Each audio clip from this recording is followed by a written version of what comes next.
Olá, eu sou a professora Bianca Alves e estou aqui para conversar com vocês sobre a família e a escola em tempo de pandemia. Como auxiliar os alunos com dificuldades de aprendizagem em tempo de afastamento social. Para isso, eu trouxe uma citação do Castanho, 2003. Vamos ler. Dificuldade de aprendizagem pode ser caracterizado por alterações no processo de desenvolvimento do aprendizado, da leitura, da escrita ou raciocínio lógico-matemático, podendo estar associado ou não a comprometimentos da linguagem oral. Esse aluno que possui dificuldade precisa de uma atenção, de uma ajuda para se organizar nos estudos, principalmente na área específica da sua dificuldade. Normalmente, nas séries iniciais, o destaque maior é na leitura, mas com o passar dos anos, a criança pode demonstrar dificuldade em outras áreas também. Durante a pandemia, as escolas passaram cerca de 6 meses fechadas para manter o afastamento social. Para todas as famílias, foi muito difícil adaptar a casa à rotina escolar, já que muitos pais estavam em home office, mas precisavam dividir o seu tempo com as tarefas profissionais. Mas por que aquela criança apresentava tanta estafa na hora de estudar online, se a matéria continua sendo a mesma? Bem, a resposta para esta pergunta é porque a escola não tem só aula de matérias específicas. A criança convive com os colegas, tem o parquinho, tem o recreio, tem a aula de educação física, tem as músicas, tem os projetos educacionais, os ensaios para as apresentações de dança, teatro, música, entre outras, que divertem as crianças também. E na aula online, infelizmente, todo esse processo educativo, ele ficou resumido à matéria, a fazer os trabalhos do livro, a ter a matéria em dia. A aula online não proporciona esse contato, essa troca. E alguns pais esquecem dessa realidade, cobram que a criança permaneça sentada, concentrada por muito tempo. É preciso perceber o limite de cada criança para aproveitar melhor o tempo de concentração dela e evitar as frustrações, o desgaste emocional de ambas as partes. É importante negociar com a criança um tempo livre para proporcionar o lazer, a hora de jogar, ver um filme, um desenho, um seriado, né? Se for em família, melhor ainda, né?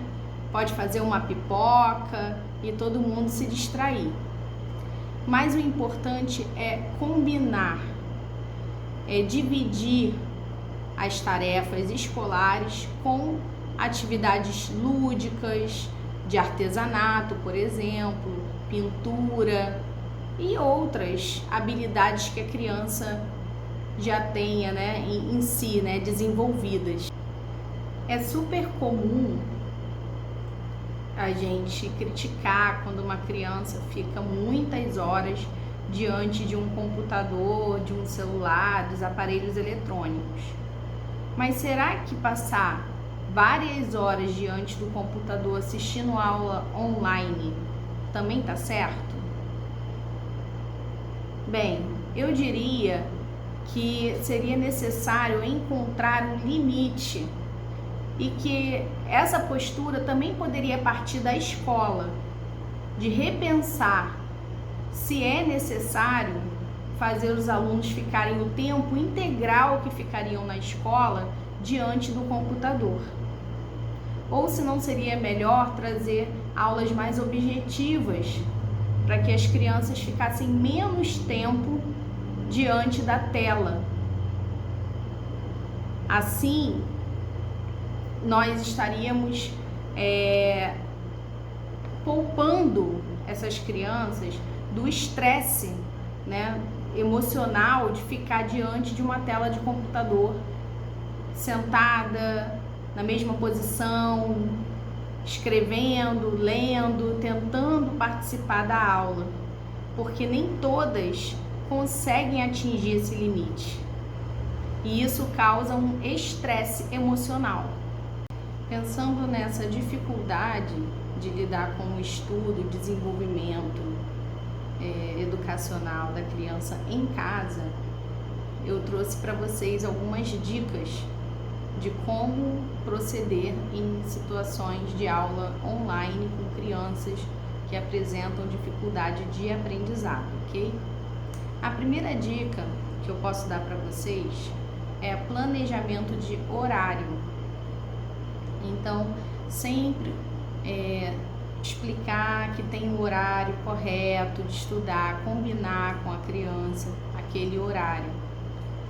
Esse horário você deve dividir entre uma parte do horário a criança desenvolver sozinha um pouco do que ela tem mais facilidade, para que isso gere uma autonomia, uma independência da criança, e outra parte que seja focado com um adulto, um acompanhante. Pode ser um irmão mais velho ou os pais. E para aquela família que não tem esse acompanhante disponível, também é possível contratar um professor particular, né, ou um explicador que possa acompanhar esse processo, principalmente dessa parte que ela apresenta maior dificuldade. Então, se a criança tem mais dificuldade na matemática, mas é boa na leitura, na interpretação dos textos, você foca a orientação na matemática e fala: filho, a parte de português você tenta fazer sozinho. O que você não conseguir, a mamãe ajuda. Mas nunca ficar de babá ao lado da criança o tempo todo, respondendo com ela pergunta por pergunta. Você sempre tem que deixar claro que ela tem que tentar, né? E a cada vitória, a cada alternativa que ela acertar, ou que ela somente se esforçar, né? Tentar, você vê que ela está tentando, você elogia, você coloca para cima, você melhora a autoestima dessa criança. Bem, para fazer esse acompanhamento, é fundamental que esse adulto ele tenha uma empatia, controle emocional e tolerância. Por quê? E se tratando de uma criança com dificuldade de aprender, ela pode apresentar um ritmo mais lento do que o eventual, do que o normal. Ela pode demorar mais para ler, ou ela pode demorar mais para calcular. Ela pode se distrair com vozes, com alguma música na casa do vizinho. E se você não tiver um preparo emocional para lidar com essas situações, você pode, em vez de ajudar, acabar atrapalhando ainda mais, causando um desgaste emocional entre você e a criança. Então é muito importante ter controle emocional. Bem, pessoal, essas foram algumas dicas que no meu trabalho, né, como professora particular e reforço escolar, eu sigo, eu oriento os pais dos meus alunos e dá certo, né? Claro que são dicas genéricas, né? Você vai ter que adaptar a realidade da sua família, da sua casa. Não existe manual de instrução, né? Mas eu espero que vocês tenham gostado e que ajude de alguma forma no desenvolvimento do seu filho, da sua criança, do seu aluno, se você for a professora que esteja vendo esse vídeo, tá legal? Fiquem com Deus e obrigada por assistir.